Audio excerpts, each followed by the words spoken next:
Okay, welcome back. Today we are diving deep into a piece of kit that's been getting a lot of attention online, the MSI MAG 244F gaming monitor.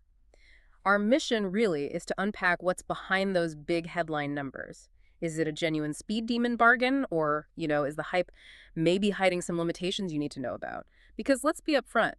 If you're walking in expecting like elite 4K cinematic vibes for peanuts, our sources suggest you might be setting yourself up for disappointment. This thing seems pretty That's focused. exactly right. We need to slice through the marketing jargon, those flashy specs, and figure out who this monitor is actually a smart buy for. And just as importantly, who should probably give it a pass. It's about finding the right fit, not just chasing the latest specs. Performance, not just hype. Right.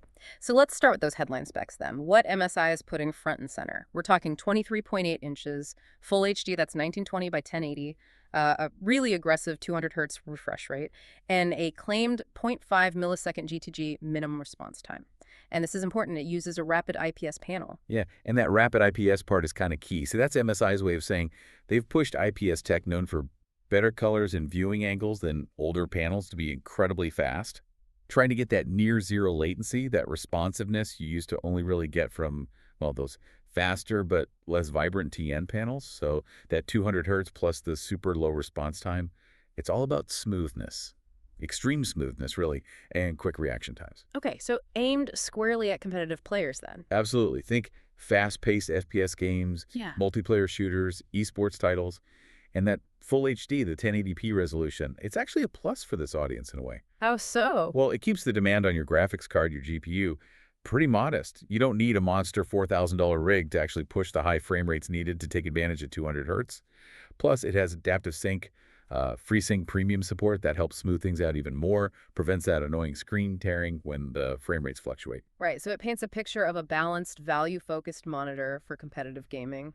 Makes sense. Yeah, it does seem like a neat package on the surface. But there's always a but, isn't there? Let's look at the other side now. What are the catches? Our sources flag, what about 5 main caveats? Yes, some important ones. First off, that 0.5 millisecond response time, the GTG minimum. GTG meaning gray to gray. Exactly. It measures how fast a pixel changes shades of gray. But minimum is the crucial word. That number is achieved in, let's say, perfect lab conditions, often using aggressive overdrive settings that might not look great in real gameplay. So your actual real-world input lag and motion clarity, it'll likely be a bit higher. Still fast, probably, but not always 0.5 meters. Okay, good context. And the resolution, 1080p. You said it's efficient, but aren't a lot of gaming monitors, even competitive ones, moving to 1440p now for that extra sharpness? Is 1080p starting to feel a bit dated? For some, maybe. It's definitely a trade-off. You get speed and affordability with 1080p, but yeah, less detail than 1440p or 4K. For pure budget-focused competitive play, it's still very relevant, though. Okay, what else? You mentioned HDR. Ah, yes, the HDR-ready claim. This is where, honestly, it gets a bit murky. Murky how? Well, the monitor's brightness seems to peak around 300 nits, Mm-hmm. which is fine, but it's not HDR, like at all. Proper entry-level VISA Display HDR certification, the lowest tier, starts at 400 nits. So HDR ready here basically means it can accept an HDR signal, but it absolutely cannot display it with any real high dynamic range impact. So it's essentially a marketing label, not a performance feature. That feels a bit misleading. It banks on you, the buyer, not really digging into what nits mean or what true HDR requires. So yeah, if you're expecting popping highlights and deep contrast from HDR, you won't get it here. Zero HDR performance, basically. Wow, okay. That's a big one. And let's circle back to that 200 hertz speed. It sounds great, but it depends entirely on your PC, right? Totally. You need the horsepower. If your graphics card can only reliably pump out, say, 100 or maybe 120 frames per second in the games you play, Then the extra potential of the 200 hertz monitor is just wasted. pretty much, you won't feel the benefit of anything above what your system can actually produce. So you're paying for potential speed you might not unlock unless you upgrade your GPU later. Which could be a whole other expense. Exactly. And then there are the smaller things too, like the stand. Reports suggest it's pretty basic tilt only. No height adjustment mentioned. Which isn't great for ergonomics, finding that comfortable viewing position. Right. Small thing, but it adds up. Okay, so pulling this all together, it seems like there are two very distinct paths here for potential buyers. For the competitive gamer, someone playing mainly at 1080p, on a budget, who already has a PC that can push really high frame rates, maybe 150, 200 FPS, This monitor sounds like a strong contender, right? A solid yes. Yeah, I think for that specific person, it makes a lot of sense. Speed is the priority, full Mm. HD is fine, budget is key.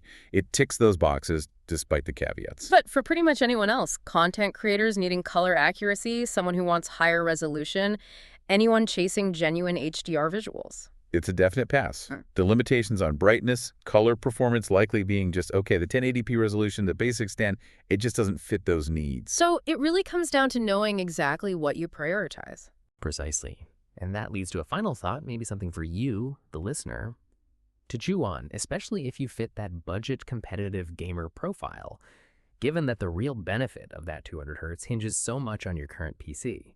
How much homework should you do? I mean, should you meticulously match the monitor's potential to what your GPU can actually deliver right now? Or is it okay to kind of gamble? Buy the faster monitor hoping you'll grow into it with a future, probably expensive PC upgrade. That decision point seems critical. It's the difference between buying an immediate edge or just paying extra for, well, potentially you might not use for a while. Something to think about.